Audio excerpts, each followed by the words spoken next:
Hi guys, welcome back to my channel. আমার চ্যানেলে তোমাদের সবাইকে স্বাগতম। তোমরা সবাই কেমন আছো? আশা করছি খুব ভালোই রয়েছো। অজানা আরও কিছু তথ্য নিয়ে আজকে আবার চলে এসেছি। আজকে আমাদের উদ্দেশ্য হলো কেদারনাথের এমন অনেক অজানা তথ্য সম্পর্কে জানা। তো চলো তাহলে আর বেশি কথা না বলে ভিডিওটি শুরু করা যাক।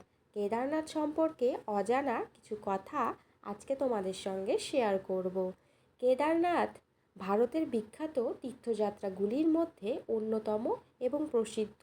12টি জ্যোতির্লিঙ্গের মধ্যে কেদারনাথ হলো একটি জ্যোতির্লিঙ্গ। আমরা সকলেই জানি উত্তরাখণ্ড রাজ্যটি দেবরাজ্য হিসেবে পরিচিত। নানান বর্ণময়তার সাক্ষী এই দেবরাজ্যকে মন্দির রাজ্যে হিসাবে অভিহিত করা হয়।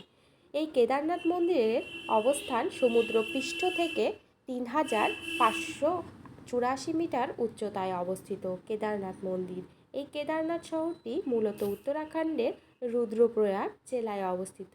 কেদারনাথ মূলত চারধাম যাত্রার বৈদ্যনাথ, কেদারনাথ, গঙ্গোত্রী, যমুনেত্রীর অন্তর্ভুক্ত।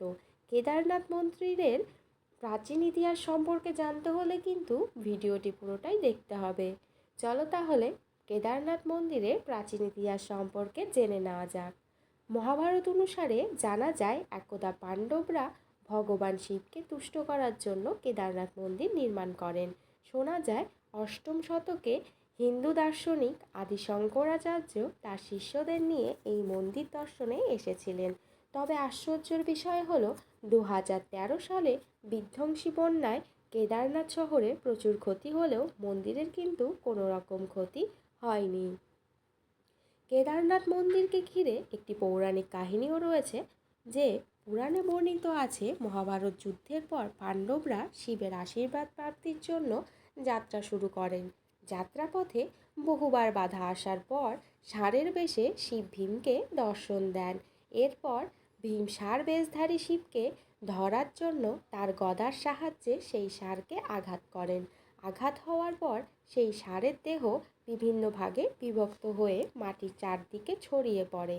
ধার্মিকদের বিশ্বাস এই ষাঁড়ের পশ্চাদংশরূপেই কেদারনাথ মন্দিরে ভগবান শিব স্থাপিত আছেন।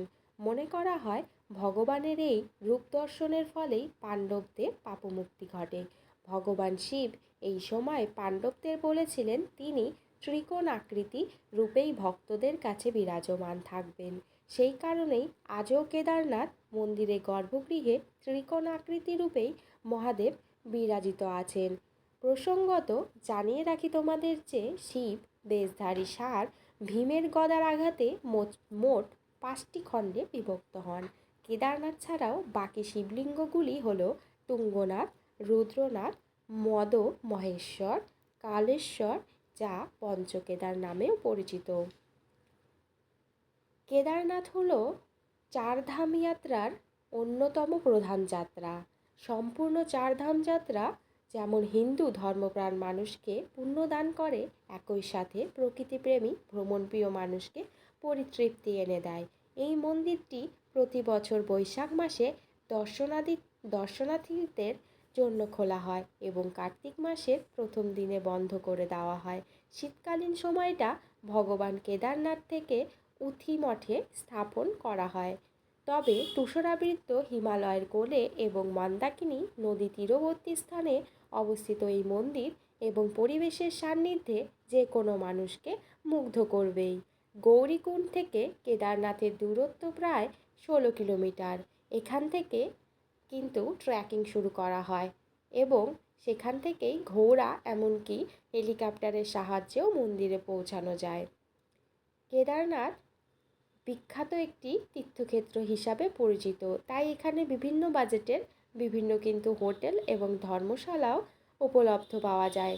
কেদারনাথে ভ্রমণের জন্য মে থেকে অক্টোবর মাসে যাওয়াটাই কিন্তু সময়টাই একমাত্র আদর্শ। আজকের ভিডিওটি এ পর্যন্তই। যদি ভালো লেগে থাকে লাইক, কমেন্ট ও শেয়ার করতে ভুলো না। নেক্সট ভিডিওতে কেদারনাথ সম্পর্কে আরও অনেক কিছু তথ্য জানতে তোমরা সবাই অবশ্যই কমেন্টের মাধ্যমে আমাকে জানাতে পারো।